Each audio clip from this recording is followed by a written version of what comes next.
সাথে ইসরায়েল আমেরিকার মতো প্রতিপক্ষের সঙ্গে পাঙ্গা নিয়েছে। মধ্যপ্রাচ্যে যুদ্ধের ময়দানে কত বড় প্লেয়ার ধ্বংসযজ্ঞ চালিয়ে সেটাই প্রমাণ করেছে হুথি।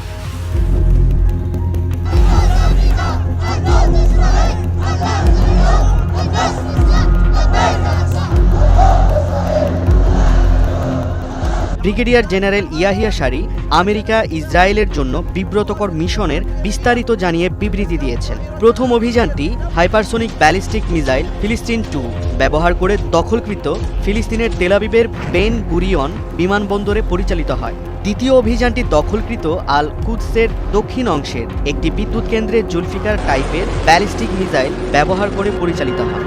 সারি জানান উভয় মিসাইল সফলভাবে নির্ধারিত লক্ষ্যবস্তুতে আঘাত হেনেছে। মুখপাত্র আরও জানান এই দুটি অভিযান ইয়েমেনি সামরিক বাহিনীর নৌ, মিসাইল এবং ড্রোন বাহিনীর সমন্বয়ে পরিচালিত যৌথ অভিযানের সঙ্গে সামঞ্জস্যপূর্ণ। এই অভিযানে মার্কিন বিমানবাহী যুদ্ধ জাহাজ ইউএসএস হ্যারি এস ট্রুম্যানকে লক্ষ্য করে ড্রোন ও ক্রুজ মিসাইল নিক্ষেপ করা হয়।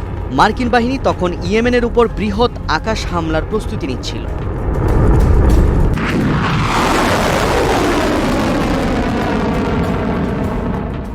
সারি জানান এই অভিযানের মাধ্যমে মার্কিন আক্রমণের পরিকল্পনা সফলভাবে প্রতিহত করা সম্ভব হয়েছে। সারি তার বিবৃতিতে আরও জোর দিয়ে বলেন, গাজায় ইসরায়েলি আগ্রাসন বন্ধ এবং ফিলিস্তিনিদের উপর আরোপিত অবরোধ তুলে না নেওয়া পর্যন্ত ইয়েমেনি সামরিক বাহিনীর অভিযান অব্যাহত থাকবে।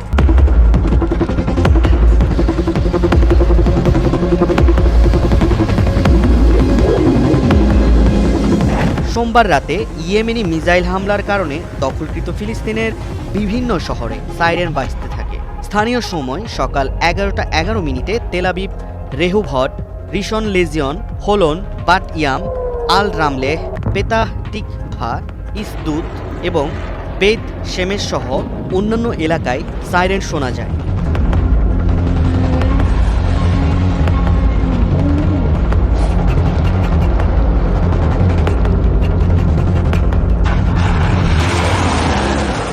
এ সময় বেন গুরিয়ন বিমানবন্দরে বিমান চলাচল স্থগিত করা হয়।